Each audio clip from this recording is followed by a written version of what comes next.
Charlie from Charisma on Command, and today I'm going to be doing another video breakdown for you, this time on body control and gesticulation.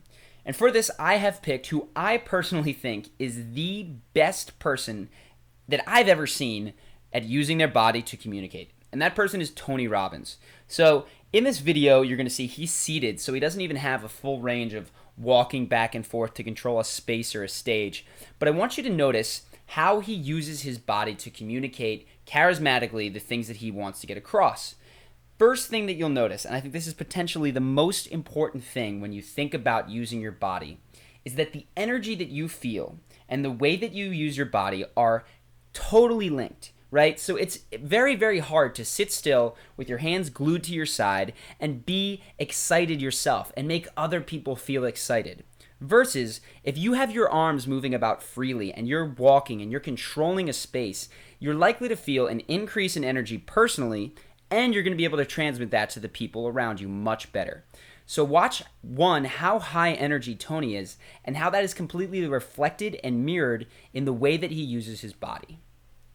When I was on stage, I had this audience of about 15,000 people at the Continental Center. It was during a stretch break. I was doing what I loved, rocking the house. Everybody's going crazy. And they go, the stock's worth $400 million right now. I was like, wow. So notice the incredible range of gesticulations that Tony Robbins has. Most people stand when they talk with their hands sort of bent in a 90-degree angle at their elbow, and they have one gesticulation, and it's like an unfolding of their hands and like maybe a point with a finger. Tony touches his head, moves his arms from above the elbow. He'll wave them out completely. He opens his palms, whispers into his hands. All of these different things that he does make him much, much, much more engaging of a speaker. So continue to watch just what a wide variety of ways he has to use his body. Oh, that's cool. It's like, okay, that's, I don't want to sound stupid. It's like, what's next? And I went right back to what I loved. Once you break through, then it just becomes a game. The people that are getting your products have not yet broken through in most cases. So one of the things you're going to notice here is how, though he's not standing, Tony is forward and back in his seat. By controlling the amount of space between you and your audience, you keep them on their toes. Now, you don't want to get right up in somebody's grill necessarily, but I can promise you that if you do, they're going to pay attention and feel your presence. And then if you pull back, you can actually maintain that attention. So notice how Tony goes forward and back in his seat and how it keeps the two guys that he's speaking to incredibly engaged.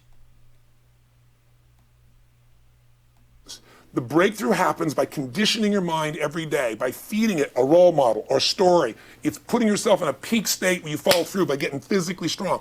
It's creating a little rich. So this is something else that a lot of people don't do that Tony does. He's got snaps, claps, chest pats, all these little things that create a pop of noise. That calls attention to him. In any room when you're doing that, and I've seen people do this, it makes eyes go to you. And all of a sudden, people who might not even be listening to your conversation are going to go, who is that guy? Who is that girl? They're going to be intrigued by what you are saying because you are making very unique noises with those snaps and those claps. The second thing is, notice how open Tony's palms are the majority of the time.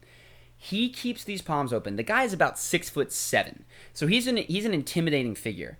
And one of the ways you communicate very quickly that you don't mean harm is by revealing your palms to people. And just notice, with almost all of his gesticulations, you can see his palms.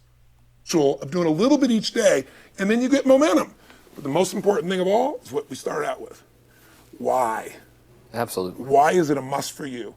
It doesn't have to be you're against the wall, but it has to be something you're hungry for, because the only difference in people is hunger. And if you're Last thing I'll say, just in terms of the wide range of things that Tony can do, the way that he uses his fingers, and this sounds crazy, but most people have one way of using their wrist and their fingers. It's either incredibly loose or incredibly rigid and tight. And you'll see that the way that Tony uses his wrists, his forearms, and his fingers is completely contextual to what he's saying. When he wants to make a serious point, he sort of flexes them, right?